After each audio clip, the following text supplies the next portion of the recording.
主席啊，上次呢，港鐵回應將軍澳線全線跪低咗長達3個鐘，其中一個原因呢，係因為舊嘅信號系統做唔到單軌雙行，言下之意呢，就即係新嘅系統做到。嗱，我上次鐵路小組呢，就要求 EMSD 呢延續呢個位嘅時候，一定要睇住港鐵新嗰個信號系統做到呢樣嘢。無論將來任何事故涉及同信號系統同信號系統嘅任何事故，你哋都可以呢個新系統之下咧，維持一個單一路軌雙行車嘅一個方案，令到我哋永遠都唔需要面對全線停駛呢啲即係20世紀嗰啲咁嘅惡劣環境啊！嗱，我呢度講嘅咧係只係局限於信號系統出事啫，唔係話要呢個人確保包山仔任何其他事故都可以局部行駛，因為將軍澳線呢係好耐之前設計嘅，主席，佢當時仲有一個原因唔可以全線局部行駛呢，係因為嗰啲月台嘅設計，咁所以係幾樣嘢嘅。咁我而家同你講啦，所有嘅新線呢，主席 EMSD 有份審批，佢審批呢，佢係睇信號系統之餘呢，佢仲要睇埋嗰啲月台嘅設計啊，嗰啲通道啊，嗰啲 connection 啊，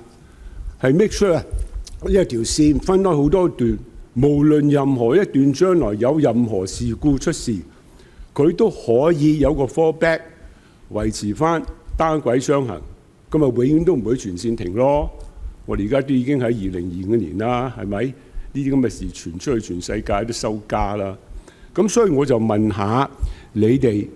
審批新路線係咪都可以去喺月台設計嗰度俾意見？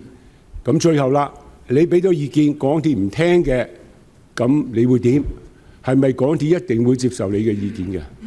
嗱，我而家講嘅意見咧，同安全冇關，係同將來如果跪低咗，唔需要全線停車嘅一啲嘅建議。唔該。好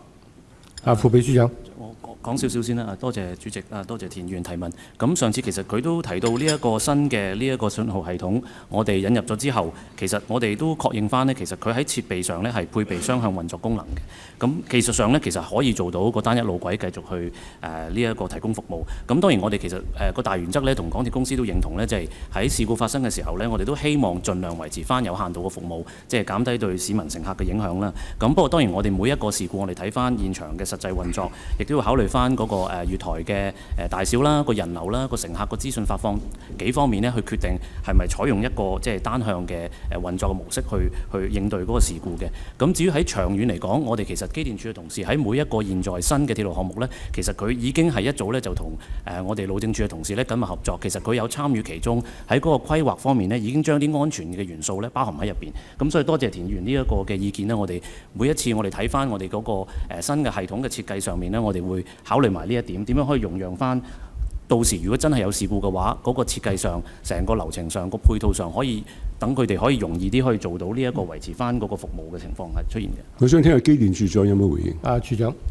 我簡單補充一點啦。其實頭先提到嘅一啲新線新站嘅工作呢，一啲前期規劃設計嘅時候已經去俾意見，確保佢長遠運作安全可靠呢，正正就係我哋而家建議保留嘅總工程師鐵路4呢個崗位要負責嗰個項目呢，就叫工程項目安全檢討嘅。咁其實呢，我哋呢個工作呢，過往嗰4年都有做嘅。咁我哋都見到有個成效。例如呢，大家可能都已經用緊嘅服務就係當時我哋係一啲東鐵線過海段啦、屯馬線全線通車啦。我哋為咗確保佢開通嘅時候暢順呢，我哋都係前期呢已經係參與呢個工作嘅。而根據我哋過往嘅經驗呢，我哋嘅一啲建議同埋要求呢，其實港鐵公司嘅團隊呢都會盡量滿足。我哋未試過咧，我哋嘅要求咧，佢哋